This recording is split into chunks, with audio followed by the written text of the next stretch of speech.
Today I'm going to be talking about the effects of tourism on archaeological sites, specifically the site Qais in Jordan. It's in the northern country and it is north of the Yarmouk River and west of the Jordan Valley.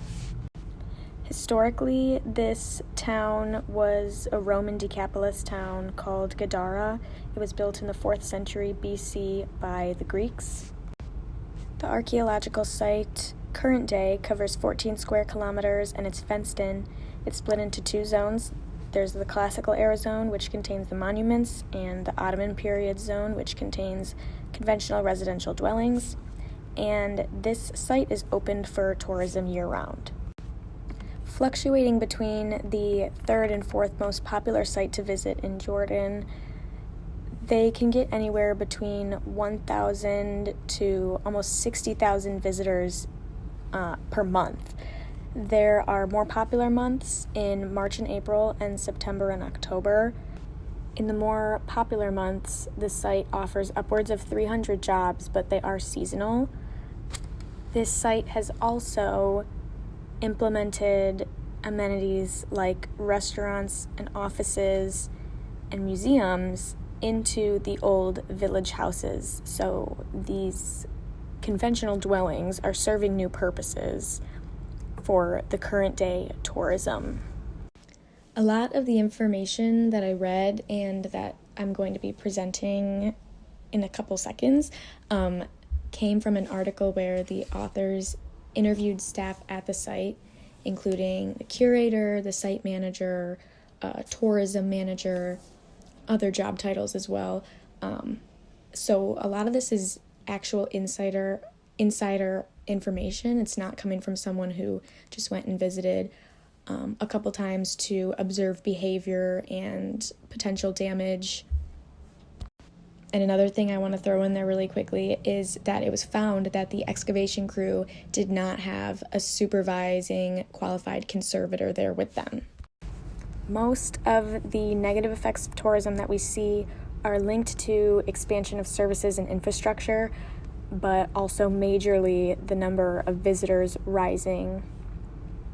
So this infrastructure that's been expanded includes a museum, visitor center, a tourism police station, a parking lot, which clearly holds a lot of people because of the popular months, an antiquity office, a restaurant, and bridges and pathways for vehicles. In order to expand this much, local residents did have to become displaced during this expansion time. So according to Boumediene, 2008, quote, "This caused the impoverishment of most rural areas, the extensive migrations to urban areas, and destroying the ancestral equilibrium of those populations. The new lifestyles and modes of consumption made them drift to towns and leave the original places of living to isolated areas." These residents that were pushed out of their homes were offered compensation to leave, but they didn't get paid until around 10 years later, and by that time there was inflation and they did not get the price adjusted to meet that inflation. So not only did they not get paid for 10 years, but by the time they got their money, it was barely anything. More issues of expanding the site included implementing power, telecommunications, septic, water, and sanitation. So this obviously is going to create fundamental structural damage, deterioration. And with this expansion, it does allow for more people to be attracted to come here, but with the more people, you get the increased humidity, increased vibrations from footsteps, from the cars, from probably tour buses, and the heavy building machinery that you have to bring in order to build these new roads and these new septics and bathrooms and power lines, and the digging to create these things as well, will cause damage to the foundation of the archaeological site itself. So with the increased tourism, comes the exploitation of ancient structures for this development. the curator actually said, quote, "There is a trend to turn the site into a destination for tourism investment in order to boost the site's economic advantages. In fact, this will have a negative influence on the archaeological site's historical value and authenticity." And I mean, we can see a clear example of this about turning the village houses, the original village houses, into a restaurant and a museum. They're also now dealing with waste and energy use from the museum and the other on-site amenities. With more use of these buildings, you'll end up, having to renovate, which normally becomes like a bigger the better type thing. Like if you're going to put money into something to fix it up, you might as well change it to match the new necessities.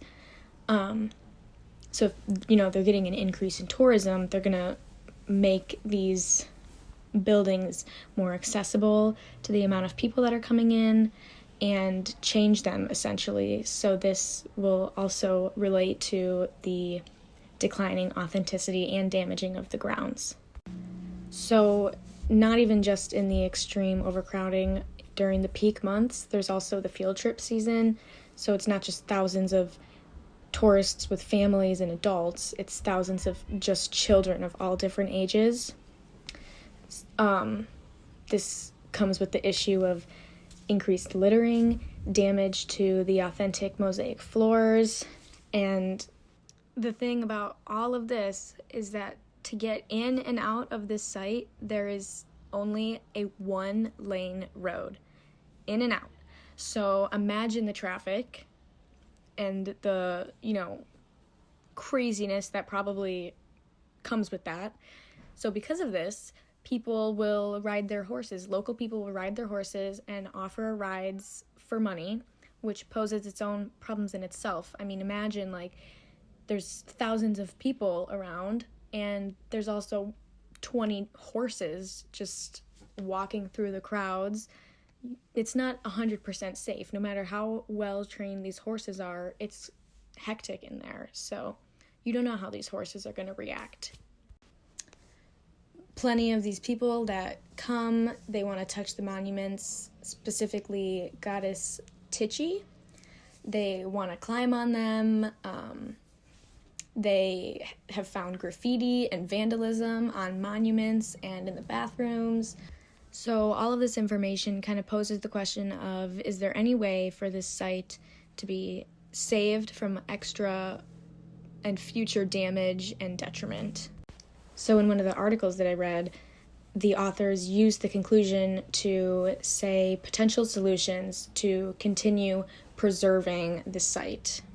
They start off by deciphering between hard visitor management and soft visitor management. So the hard visitor management would be stuff like zoning, resources hardening, regulating the tourists, hiring more personnel to protect these monuments.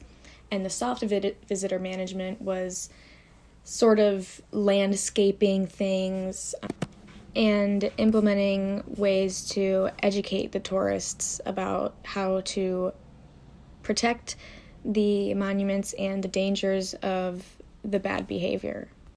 So the authors ended up suggesting adding awareness programs and implementing guides on the ground for where you can't go, where you can go, adding the information about tourist ethics and having people that work there be down on the grounds to educate the tourists in real time. They also suggested not spraying chemicals to kill the weeds and just getting rid of them the natural way, and also fencing areas that should be protected. But this is where it's kind of like, if you're adding more infrastructure to the area, such as fences, is that also going to be damaging the grounds more than they already are?